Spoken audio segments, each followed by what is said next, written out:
ఇక తెలంగాణ ఉద్యోగ సంఘాల్లో చీలిక ఏర్పడిందా? ప్రభుత్వ అనుకూల వ్యతిరేక వర్గాలుగా ఉద్యోగ ఉపాధ్యాయ సంఘాలు విడిపోయాయా? ఉద్యోగుల గొంతెమ్మ కోరికల్ని తాను తీర్చలేను అన్న రేవంత్ వ్యాఖ్యల్ని కొన్ని ఉద్యోగ సంఘాలు సమర్థిస్తుంటే మరికొన్ని ఉద్యోగ సంఘాలు వ్యతిరేకిస్తున్నాయి. మరోవైపు ఆర్టీసీ కార్మికులతో ప్రభుత్వం చర్చలు ఫలించాయి. దేశంలో నెలకొన్న పరిస్థితులు, ప్రభుత్వ హామీల మేరకు సమ్మెను తాత్కాలికంగా వాయిదా వేస్తున్నట్టుగా ప్రకటించింది ఆర్టీసీ జేఏసీ. మరో 2 ఏళ్ల వరకు ఉద్యోగుల డిమాండ్లను పరిష్కరించలేమని ఖరాఖండిగా చెప్పేశారు సీఎం రేవంత్ రెడ్డి. ముఖ్యమంత్రి వ్యాఖ్యలను పలు ఉద్యోగ సంఘాలు సమర్థించగా చాలా వరకు ఉద్యోగ సంఘాలు వ్యతిరేకించాయి. ఇప్పటికే 5 డిఏలు పెండింగ్లో ఉన్నాయని, పీఆర్సీ బకాయి పడిందంటున్నాయి ఉద్యోగ సంఘాలు. 16 నెలలు వేచి చూసినా కూడా ప్రభుత్వం స్పందించకపోవడంతో సమ్మెకు వెళ్లాల్సిన పరిస్థితి వచ్చిందంటున్నారు ప్రభుత్వ ఉద్యోగులు. ఈ నెల 15 నుంచి జిల్లా కేంద్రాల్లో ధర్నాలు చేయాలని, జూన్ 9న హైదరాబాద్లో 50,000 మంది ఉద్యోగులతో మహాధర్నా చేయనున్నట్టు ఉద్యోగ జేఏసీ సంఘాలు ప్రకటించాయి.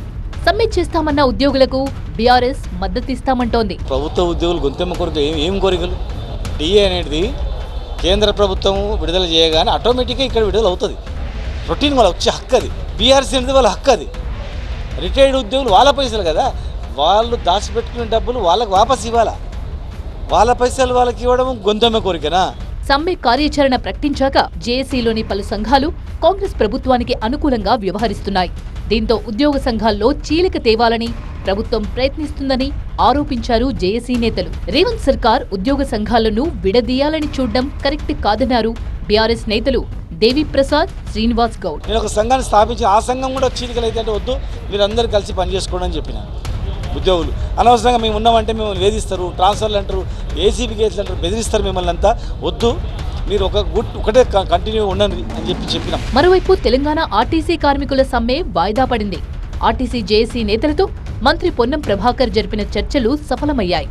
సమస్యల పరిష్కారానికి సానుకూలంగా ఉన్నామని పొన్నం చెప్పడంతో ఆర్టీసీ జేఏసీ వెనక్కి తగ్గింది. సమ్మెను తాత్కాలికంగా వాయిదా వేస్తున్నట్టు ప్రకటించింది. మరి భారతదేశ సమగ్రత కోరే అటువంటి వాళ్ళగా తర్వాత రేపు పొద్దుగాల అన్నిటికీ మేము కూడా సానుకూలంగా ఉంటామని చెప్పిన హామీకి మా సమ్మెను కొద్ది రోజులు వాయిదా వేసుకోమని వాళ్ళు రిక్వెస్ట్ చేశారు. కాబట్టి పంతాలకు పట్టింపులకు పోకుండా మేము కూడా ఈ సమ్మెను కేవలం వాయిదా మాత్రమే వేసుకుంటున్నాం.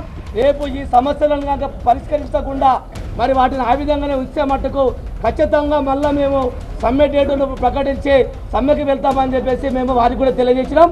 ఇది కేవలము తాత్కాలికంగా వాయిదా వేసుకోవడం మాత్రమే అని మీ అందరికీ మీడియా మీద తెలియజేస్తున్నాం. ప్రభుత్వం ఇచ్చిన హామీలు అమలు చేయలేకపోతే భవిష్యత్లో సమ్మె తప్పదని హెచ్చరించారు ఆర్టీసీ జేఏసీ నేతలు.